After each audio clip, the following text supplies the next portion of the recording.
안녕하십니까, 구찬기 전도사입니다. 오늘 함께 나눌 말씀은 잠언 19장 1절부터 3절 그리고 18절에서 20절 말씀입니다. 가난하여도 성실하게 행하는 자는 입술이 패역하고 미련한 자보다 나으니라. 지식 없는 소원은 선하지 못하고 발이 급한 사람은 잘못 가느니라. 사람이 미련함으로 자기 길을 굽게 하고 마음으로 여호와를 원망하느니라. 18절이에요. 내가 내 아들에게 희망이 있은즉 그를 징계하되 죽일 마음은 두지 말지니라. 노하기를 맹렬히 하는 자는 벌을 받을 것이라. 내가 그를 건져주면 다시 그런 일이 생기리라. 너는 권고를 들으며 훈계를 받으라. 그리하면 내가 필경은 지혜롭게 되리라. 아멘. 잠언 19장의 저자는 미련한 자와 지혜 있는 자를 대조하면서 우리에게 훈계해 줄 뿐만 아니라 우리가 우리 자녀들에게 무엇을 훈계해 줘야 하는지 그 내용을 좀 이렇게 알려주고 있습니다. 1, 2절을 보면 이제 대조를 먼저 시작하죠. 가난하여도 성실하게 행하는 자는 미련한 자보다 나으며 지식 없는 소원은 또 선하지 못하고 발이 급한 사람은 잘못 간다 하고 이렇게 대조를 합니다. 그리고 특별히 2절, 3절에서는 이 방향성에 대한 얘기를 합니다. 다시 2절을 보면 지식 없는 소원은 선하지 못하다 돼 있고 발이 급한 사람은 잘못 간다 하고 말합니다. 또 3절에 사람은 미련함으로 자기 길을 굽게 하고 더 나아가 여호와를 원망한다 하고 이렇게 돼 있습니다. 예, 기록돼 있어요. 다시 말해서 사람은 빠르든 늦든 속도보다는 방향이 중요한데 사람은 스스로는 똑바로 갈 수 없다는 걸 말해요. 그러니까 사람은 미련해서 혼자 있으면은 잘못된 길로 가고 더 나아가 잘못된 길 간 거를 여호와까지 원망한다는 거예요. 그래서 이게 지금 실제로 우리는 이 신앙생활 혼자 하는 사람, 이 남 얘기 들을 줄 모르는 그런 사람을 보면 좀 답답함을 느끼기도 하죠. 잘못된 길로 가는 걸 좀 볼 수가 있어요. 여하간 잠언 저자는 이렇게 대조를 하면서 이 방향성을 또 얘기하면서 이렇게 우리에게 교훈을 해줘요. 훈계해줍니다. 네, 그리고 이 훈계의 내용은 크게 세 가지라고 할 수 있을 것 같아요. 첫째로 게으르면 안 된다. 성실해야 한다. 이것이죠. 그러니까 게으르면 빈곤이 찾아오고 줄이게 될 것이다. 친구도 잃게 된다. 게으른 것은 악이다. 반면에 성실하면 부유해지고 복을 받는다. 그래서 이러한 내용들이 이제 4절 이하에 쭉 나와 있고요. 그리고 둘째는 분노죠. 분노하면 안 된다. 분노하는 자는 자비를 모르는 자이고 벌을 받을 것이다.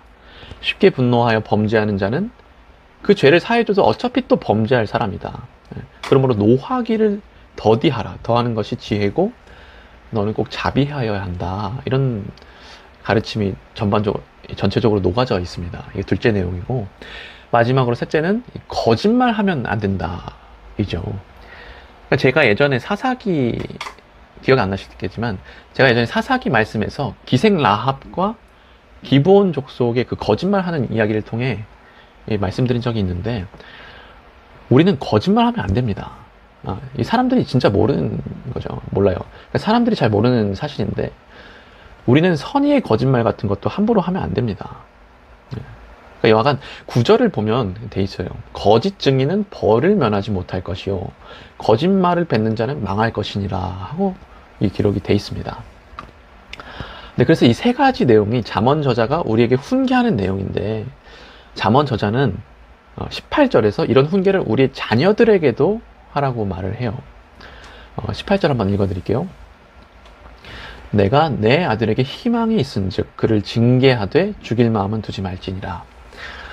이 18절 말씀의 앞부분은 조금 다양하게 해석이 됩니다. 그러니까 우리말 성경을 보면 내 아들을 훈계할 때 소망이 있다 돼 있고, 새 번역 성경에는 내 아들을 훈계하라 그래야 희망이 있다 하고 돼 있고, 또 영어 성경을 보면 희망이 있는 동안 내 아들을 훈계하라 라고 돼 있어요. 그러니까 저는 마지막 영어 성경이 좀 와닿았어요. 아직 희망이 있을 때 늦지 않게 자녀를 훈계하라. 이게 좀 저는 와닿았어요. 여하간 저는 어떤 해석이 정확한 해석인지는 잘 모르겠지만 확실한 것은 우리는 우리의 자녀들을 훈계해야 한다는 것이고, 잠언 저자는 이 훈계해야 할 내용을 우리에게 알려준다는 겁니다.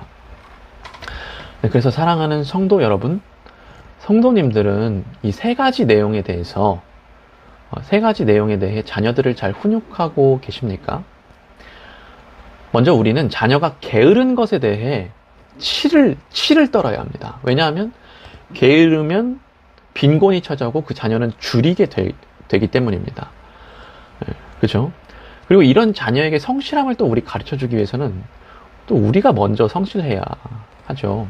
예를 들어서 좀 자녀가 7시에 일어나서 밥 먹으려면 엄마는 6시 30분에는 일어나야 하잖아요. 우리는 먼저 성실할 필요가 있습니다.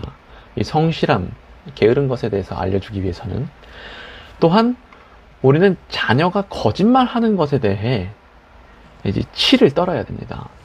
왜냐하면 거짓말 하다 보면 인생이 망하기 때문이죠. 그러니까 우리는 작은 것이라도 이 거짓말하는 것을 잡아내야 합니다. 거짓말은 사람을 속이고 하나님을 속이는 겁니다. 그리고 또 말씀드리지만 우리가 이것을 잡아내기 위해서는 우리가 먼저 이게 진실돼야 하겠죠. 우리가 먼저 진실된 하나님 앞에 잘 서 있어야 이걸 잡을 수가 있겠습니다. 마지막으로 우리는 자녀가 분노하는 것에 대해 훈육해야 합니다. 혹시 여러분의 자녀가 사람을 좀 쉽게 때린다든지 사람을 쉽게 비난한다 하면은 이거를 잘 잡아야 한다는 거예요. 우리가 쉽게 분노하고 그 분노를 쉽게 표출한다면 자녀가 그렇다면 우리가 그렇다면 우리는 하나님의 자비를 모르는 것과 같습니다. 그래서 이거 잡아야 되는 거예요. 감히 제가 말씀을 드립니다. 그래서 사랑하는 성도 여러분, 오늘 말씀을 통해 우리가 훈계해야 할 세 가지를 기억하여 우리의 자녀를 잘 양육하는 우리 되기를 예수님의 이름으로 소망합니다. 기도 제목 나누면요. 나눌게요. 먼저 금요 기도회를 위해서 또 말씀 전하시는 목사님을 위해서 함께 기도하기 원하고, 또 제가 이번 주에 말씀드렸는데 최하린 학생 얼굴 부상을 당했어요. 그 학생을 위해서 좀 잘 낫게 해달라고, 또 마음이 아프지 않게 해달라고 우리 함께 기도하기 원합니다. 기도하겠습니다.